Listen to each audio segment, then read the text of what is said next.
Sa positive naman, ito yung blessings mga kapiksi, no? This is the energy of blessings, pagpapala, kasaganaan, guys. So, i-mind nyo na to sa comment section. Especially guys, if meron kayong mga parang may good news kasi na dadating sa inyo, no? Especially if nag-a-apply kayo sa ibang bansa, mga kapiksi. Or if you're trying, kung, let's say for example, yung negosyo nyo online, or nasa online world kayo, mga kapiksi, vlogging, social media, ganyan. Nakatulong siya sa inyo para lalo pang kayong i-bless kasi meron.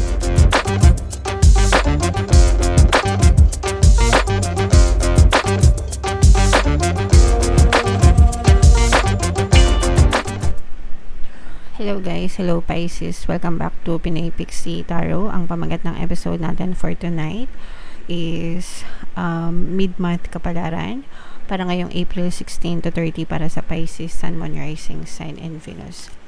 So, unahin natin tong deck na to guys. Tingnan natin yung mga mensahe sa inyo o yung mga paparating sa inyo ngayong season na to. So, una we have the Garden and the Gate. In reverse mga kapiksi. So this is good news guys, no? Kasi ibig sabihin nito, ready na kayo lumabas ng comfort zone. Kapag ka ganito kasi guys, ibig sabihin parang natatakot pa kayong lumabas ng comfort zone and nasasayang yung mga opportunities sa labas mga kapiksi. And since nakuha natin siya ng nakaganito, ibig sabihin parang you already have the courage mga kapiksi, matapang na kayo, buo na yung loob nyo na lumabas ng comfort zone and anytime soon parang you will take action mga kapiksi. So dahan-dahan lang mga kapiksi, no? Kumbaga wag nyo din masyadong biglain yung sarili nyo. Ang importante is prepared kayo, handa kayo sa mga susunod na kaganapan sa buhay nyo. And when you go out of your comfort zone guys, always tell yourself everything is always working out in my favor. Huwag kayong mag-overthink negatively. Palagi nyo lang sabihin na pabor sa inyo yung sitwasyon para maging maganda yung resulta sa inyo if in case lumabas kayo ng comfort zone or if you try different things mga kapiksi. Okay? Alright. Another message Pisces. This is babala guys na mag-ingat. Maaring or maghanda, no? Maghanda sa mga pagsubok, challenges. Guys, for some of you, although summer season naman, no? Di ko alam kung may bagyo. Madalas naman wala kapag ganito. But if in case, maghanda. Basta maging handa kayo sa mga pagsubok, mga kapiksi or challenge. Normal naman yun. Bahagi yun ng buhay natin, mga kapiksi, no? Kailangan lang maging handa tayo, guys. Alright? And another message for you, Pisces, is we have Angel of Love in reverse. So, kalma lang, mga kapiksi, no? Ibig sabihin nito parang nawawala yung love energy or nalilesan yung love energy sa paligid nyo. Baka mas nagfo-focus kayo sa mga negative emotions, mga galit, hatred, resentment, ganyan. So, iwasan nyo yun, mga kapiksi, and try to be compassionate as much as you can and i-appreciate nyo yung mga tao sa paligid nyo. Guys, wag din kayo masyadong mag-emo. Yung iba sa inyo guys baka masyadong nag-i-emo, so iwasan nyo rin yun mga kapiksi and i-appreciate natin yung mga tao sa paligid natin guys. Okay, so comment down below, Pisces, if naka-resonate kayo dyan. Tingnan natin yung ganap sa inyo. Shuffle ko to guys. Habang sinashuffle ko to, panoorin nyo muna yung video natin regarding sa ating paano mag-manifest ng abundance video course. Kapiksi, sawa ka na ba sa mga struggles at hirap sa buhay mo? Masipag ka ba at masikap sa buhay ngunit hindi ka pa rin umaasenso? Ilang beses ka na bang nag-attempt magnegosyo at mag-invest pero palagi ka pa rin nalulugi? Sa pagkakataon na ito ay maaaring may subconscious beliefs ka na nagiging balakid sa iyong pag-unlad at pagyaman. Introducing, paano mag-manifest ng abundance video course. Dito ay matututunan mong ma-overcome ang mga balakid mo para tuluyan ka ng umunlad, umasenso, sumagana, maging matagumpay, successful at maswerte sa iyong kabuhayan, pera, trabaho, negosyo sa lapi at kaperahan ng bonggang-bongga. Dali, mag-send na ng email sa pinoypixie@gmail.com at simulan na ang iyong pagyaman ngayon. Alright, so sa lahat ng gusto mag-avail ng course guys, naka-flash sa screen nyo. Una, meron tayong paano mag-manifest ng abundance video course. Meron din tayong paano mawala ang third party at magkaroon ng harmonious na relationship. And meron din tayong paano pabalikin si ex, revised breakup. So, sa mga interesado guys, mag-send lang kayo ng email sa pinipixitaro@gmail.com. So, Pisces guys, kayo ay na-represent ng King of Cups mga kapiksi. Meron din ditong presence ng another fire sign, Aries, Leo, Sagittarius, at saka Earth sign, Capricorn, Taurus, Virgo. So, for some of you, maaari may ganyang element kayo sa inyong natal chart, or you may be dealing with other people na may ganyan sa kanilang natal chart. So, this is both negative and positive guys. Yung unang negative na, yung nakita natin na negative guys is for some of you, parang medyo na nagdadanas kayo ng mga mental pain, emotional pain. This is due to overthinking mga kapiksi. Ibig sabihin ng overthinking, yung palagi nag-iisip ng negative guys, no? And kapag palagi kayo nag-iisip ng negative, nakaka-stress yan guys. Tumataas yung anxiety levels nyo. So, kailangan nyong mag-meditate. You have to relax a little bit mga kapiksi.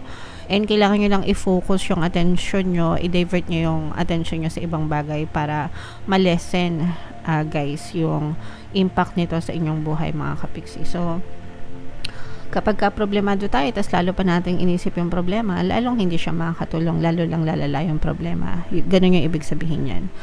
So, just pray mga kapiksi and shift into gratitude. Kumbaga, kahit na may mga problema tayo, hanapin natin yung mga bagay na pwede nating ipagpasalamat, no? Mag-shift tayo sa gratitude para gumaan yung pakiramdam natin. And kapag ka ganun mga kapiksi, unti-unti mababawasan yung ating depression, unti-unti mababawasan yung ating pag-overthink guys, okay? So, iyan yung nakita natin sa negative. Sa positive naman, ito yung blessings mga kapiksi, no? This is the energy of blessings, pagpapala, kasaganaan guys. So, i-mind nyo na to sa comment section, especially guys if meron kayong mga parang may good news kasi na dadating sa inyo, no? Especially if nag-a-apply kayo sa ibang bansa, mga kapiksi. Or if you're trying, kung, let's say for example, yung negosyo nyo online, or nasa online world kayo, mga kapiksi, vlogging, social media, ganyan. Nakatulong siya sa inyo para lalo pang kayong i-bless kasi meron tayong mga kapiksi, di ba? Ay mga kapiksi, meron iba sa inyo na nasa social media and doon kumikita mga kapiksi. So, for some of you, parang highlighted yung energy nyo. At saka dun sa mga nagdenegosyo din na parang shipping, ganyan, or global, hindi lang local, pero global, ganyan. So, nakikita natin na mas lalo pa kayong i-bless, parang mas lalawak pa yung maaabot ninyo, parang mag-extend, ganyan. Okay? So, eto guys, i-mind nyo na yan sa comment section, itong mga blessings na to, pagpapala and kasaganaan guys. Okay? And eto naman yung sa love and relationship naman natin guys, nakikita natin na maganda naman yung inyong connection ng iyong partner or specific person. So, i-mind nyo na rin yung pagkakaroon ng harmonious na relationship na yan, mga kapiksi. Okay? So, what else guys? Tingnan pa natin. Ilatag muna natin lahat, mga kapiksi. So, enjoy lang. Yeah. So, for some of you guys, no, sa mga kapiksi natin na medyo namang problema sa pera, mga kapiksi, no, parang sinasabi dito na tiis-tiis muna, guys. Habang maiksi ang kumot, magtiis mamaluktot, pag mahaba at malapad tsaka magunat-unad. Tiis-tiis lang ng konti, mga kapiksi, pero it doesn't mean na kailangan nyo na magkasya na lang kayo sa ganyang klase ng pamumuhay, no? You can affirm, visualize, and take action sa yung physical reality para magbago yung buhay nyo. Mag-affirm lang kayo, money affirmations, yung mga sinishare ko sa inyo guys. Money come to me, palagi ako may pera, palagi ako nagkakapera. I'm the king of abundance, I'm the queen of abundance. And then of course, sabayan nyo ng dasal, sabayan nyo ng pagkilos sa inyong physical reality and positibong mental diet guys. Malalampasan nyo rin ito guys kasi nakikita nga natin may blessed nga kayo diba? So lalo kayong pinagpapala, pero kung kayo ay very tight for now, tiis-tiis muna, mga kapiksi. You have to change your energy para ma-align kayo sa energy ng blessings para pumasok yan na maginhawa sa buhay nyo. Okay? So, And yung iba naman guys, this is a time for relaxation. For some of you, maaari kayo magbakasyon, mag-relax. Especially summer na. So, maaari kayong mag-enjoy ng konti mga kapiksi. Mag-ingat-ingat na lang yung mga kapiksi natin na magta-travel, mag-enjoy. Stay safe always guys. Alright?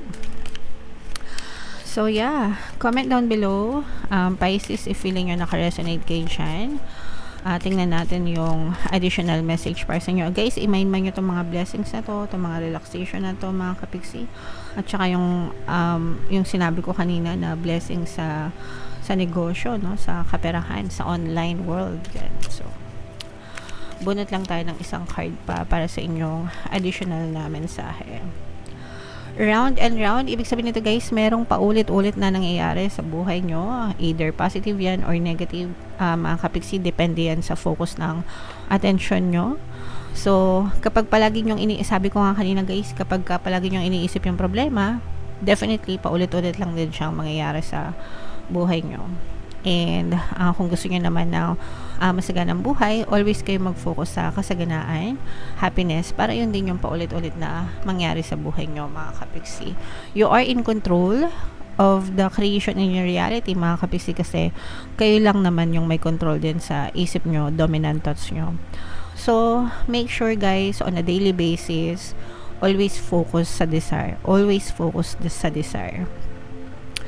Palagi ko kayong sinasabihan na think positive, hindi lang para ma-motivate kayo guys, pero para mabago yung buhay nyo.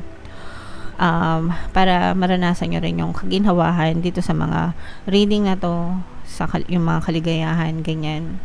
Kaya ko kayo pinapamind-mind, kaya ko kayo minomotivate, kaya ko kayo sinasabihan na be positive, para masiksik sa isipan nyo, no? And para masanay kayo, you have to form a habit of positive thinking guys. Kapag positive kayo, palagi yan magre-reflect sa inyong physical reality. Okay? Alright. So, comment down below mga kapiksi if feeling nyo naka-resonate kayo dyan sa mga messages. And again, no, yung mga pinapamind ko sa inyo, mind nyo na. For more tarot reading Pisces, ito yung playlist nyo. Ito naman yung ating success stories ng paano mag-manifest ng abundance video course. Click here to subscribe guys. Ito yung ating mga pampaswerte subliminals. Thank you for liking, sharing, and subscribing. See you next time. I love you all mga kapiksi. Have a nice day. Bye-bye.